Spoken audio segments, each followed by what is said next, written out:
What's good YouTube, halo teman-teman, balik lagi sama gue. Di video kali ini gue pengen ngebahas sama kalian, diskusi sama kalian. Jadi nanti kalian juga mungkin akan berdiskusi di kolom komentar di bawah tentang beberapa brand lokal kita yang foto-foto atau postingan di Instagramnya itu kena copyright, dihapus sama Instagram, dan itu ke-ban sama salah satu brand raksasa dunia, yaitu Vans. Tapi diskusi kita kali ini gue gak akan bahas teknis, gue gak akan bahas hukum-hukum yang ribet, hak kekayaan intelektual, bla bla bla, enggak.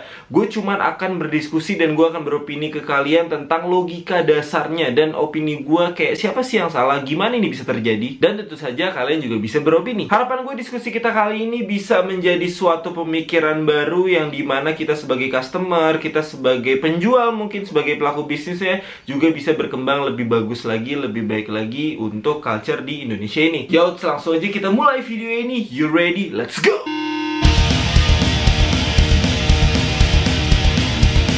Ya, mungkin beberapa dari kalian ada yang belum tahu, beberapa brand lokal kita itu ada yang terhapus postingannya. Untuk resellernya juga gue nggak tahu, pokoknya beberapa fotonya itu terhapus karena menurut fans itu desainnya mirip, jadi kayak logonya itu mirip, dan itu sama Instagram nggak pakai peringatan langsung kehapus gitu. Yang katanya brand lokal tersebut juga katanya pengen masuk ke jalur hukum, jadi mereka pengen ngelawan, kayak ya sebenarnya mereka mungkin nggak salah gitu. Kemarin gue juga sempat bikin live sama Jejo dan ngebahas ini. Jejo ngasih insight ke gue untuk pemikiran-pemikiran dan opini-opini gue di video ini juga. Jadi shout out to Jejo. Dan di sini fans menurut gue cukup kuat ya, dan dia menunjukkan taringnya juga dalam hal kayak razia-razia gitu, karena emang beberapa kali fans udah bikin razia-razia gini untuk brand-brand luar, dan sekarang salah satunya brand Indonesia juga kena gitu. Tapi balik lagi, gue lagi nggak pengen ngomongin hukum, gue lagi pengen ngomongin logika dasarnya, siapa yang salah dan kenapa ini bisa terjadi. Oke, di awal gue mungkin bisa bilang ke kalian kalau yang salah itu hampir tidak ada. Jadi nggak ada yang salah. Ya sebenarnya more or less mungkin ada salah-salah dikit, tapi nggak bisa dibilang salah bener juga, karena dalam bisnis itu gue bisa jelasin ke kalian atau gue bisa beropini ke kalian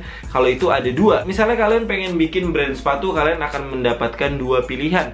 Yang pertama, kalian itu mau ikutin idealis atau kalian mau main culture, apa kalian mau main bisnis aja atau misalnya industri, ya demand gitu. Ya dua ini gue juga bingung namainnya apa, anggaplah yang satu idealis, yang satu industri aja ya. Jadi kalau misalnya kalian memilih idealis, kalian akan membuat desain kalian sendiri yang mungkin gak mau banget mirip sama desain apapun yang ada di dunia ini. Kelebihannya diantaranya menurut gue, kalian itu pasti anti mainstream, dan kalian itu punya pride yang lebih, mungkin kalian juga mempunyai harga atau target pasar yang lebih sedikit, yang mungkin emang itu suka banget sama brand kalian, sama desain kalian, ya pokoknya lebih loyal lah bisa dibilang. Kekurangannya adalah product developmentnya, karena ini butuh waktu dan butuh cost juga untuk ngedevelop ini.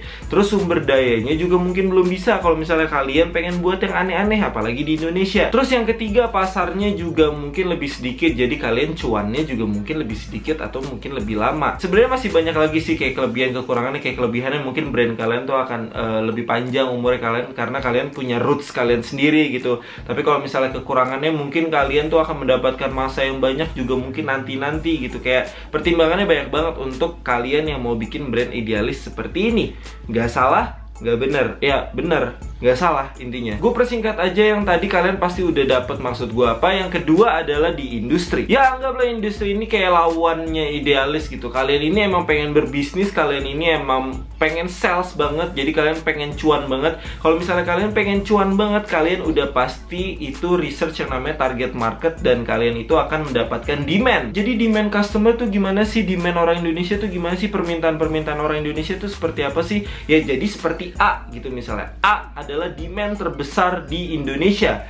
Yang kedua, A itu bikinnya lebih mudah di Indonesia karena sumber dayanya udah ada, atau mungkin kalian udah punya pabrik yang bikin sepatu seperti itu, atau mungkin kalian juga udah punya kenalan-kenalan, ya pokoknya pasarnya itu udah fix. Jadi misalnya kayak sepatu yang bentuknya modelnya mirip seperti itu, misalnya kayak mirip, misalnya Vulcanize gitu, misalnya Vulcanize, yang Vulcanize ini kayak ya pasarnya banyak banget. Oke, Vulcanize kita bikin karena emang di sini cuan. Nah itu kayak satu dua keuntungannya dia ya. Keuntungannya ya pasti ya sales ya, pasti cuan karena emang dijualnya mungkin lebih murah. Yang ketiga, product developmentnya waktunya juga lebih singkat, karena kalian ya tadi gue bilang, kalian mungkin udah punya sumber dayanya, kayak bikinnya juga ya udah gitu-gitu aja. Kalau misalnya mau Vulcanize mau gimana lagi. Kekurangannya adalah yang pertama, kalian tahu pasaran. Ya, pasaran ini sebenarnya bukan suatu kekurangan sih. Ya, tapi menurut gue kekurangan. Yang kedua, ini adalah desain yang mirip-mirip dan ini kalian akan dianggap ngejiplak. Padahal kalian belum tentu ngejiplak. Tapi ya karena mirip banget, mungkin kalian akan dianggap menjiplak. Nah, kalau misalnya kita udah ngomong jiplak-jiplakan ini, makanya kenapa ada brand-brand yang nggak suka brandnya itu ditiru, dan karena mereka udah punya patennya, hak kekayaan intelektual, bla bla bla, secara hukum, bla bla bla bla bla,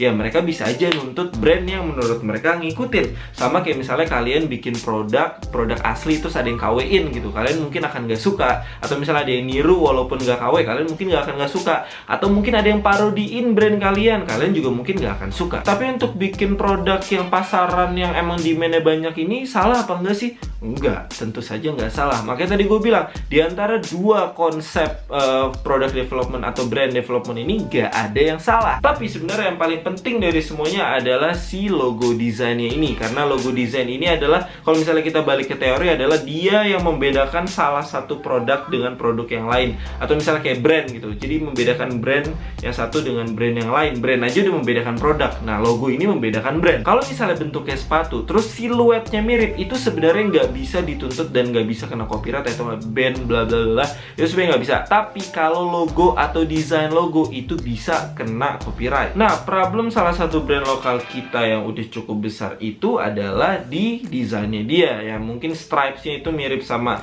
Vans, dan Vans mungkin nggak suka, Instagram langsung take down postingan-postingan tersebut. Tapi sebenarnya bukan cuma itu, di Indonesia sebenarnya juga udah ada kasus-kasus seperti ini. Kayak baru-baru ini kayak brand-brand yang parodiin sepatu Kompas, kayak misalnya kayak Kampes lah, Kampus lah, ya pokoknya apalah, banyak banget yang parodiin Kompas. Ada beberapa akunnya udah hilang dari Instagram, dan mungkin itu adalah laporan-laporan dari tim Kompas. Gue nggak tahu juga, tapi logikanya ketika yang diparodiin Kompas ya pasti yang laporin Kompas dong. Nah, ini berarti udah main ke jalur hukum gitu. Makanya sebenarnya inti dari semuanya, summary atau misalnya kesimpulan dari semuanya, kalian itu mau mempunyai konsep yang emang cuan banget, yang nyari demand banget, itu nggak apa-apa. Kalian mau idealis bikin desain kalian sendiri yang bener-bener kayak nggak ada banget nih yang sama, itu juga nggak apa-apa.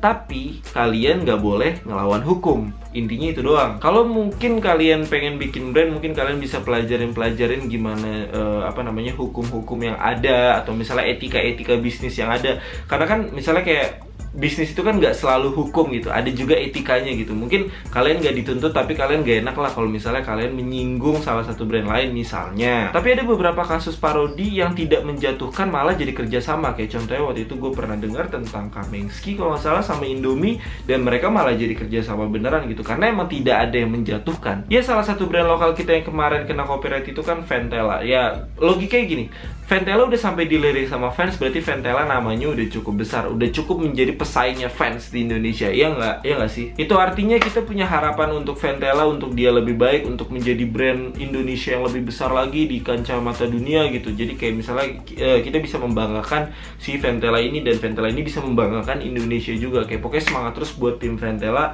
Pokoknya semangat terus kalian yang lagi kena masalah, semoga cepat selesai, dan semoga juga kalian itu ya lebih baik lah. Nggak ada lagi lah yang bilang kalian ngikutin gini. Karena mau gimana pun juga kalian adalah karya anak Indonesia. Ya walaupun sekarang gue belum tertarik untuk beli sepatu Ventela, tapi kalau misalnya nanti mereka udah develop yang lebih baik lagi, mungkin gue akan beli. Kemarin juga gue sempet denger respon dari Peter Says Denim. Peter Says Denim adalah brand Indonesia yang udah cukup keren banget ya di era-era zaman gue SMP. Dia tuh udah kayak bikin Vans Raptor, mesti dia salah satu sponsor Vans Raptor, konser-konser dunia, maksudnya kayak konser-konser internasional gitu. Dan PSD atau Peter Says Denim ini kayak dia bilang kayak brand lokal itu harusnya membanggakan, bukannya memalukan. Nah, kalau harapan kalian gimana? Kalian bisa tulis di kolom komentar di bawah harapan kalian untuk brand lokal. Dan kalau misalnya kalian pengen bikin brand itu seperti apa, atau kalian punya insight buat gua, atau kalian pengen punya perdebatan atau opini yang tidak sama dengan gua sangat suka itu, gua sangat membaca itu. Kalian tulis aja di kolom komentar di bawah, gue pasti baca semuanya. Jangan lupa juga share video ini ke teman-teman kalian buat jadi bahan diskusi juga. Semoga brand lokal kita, culture kita semakin bagus, semakin pinter, semakin rame, semakin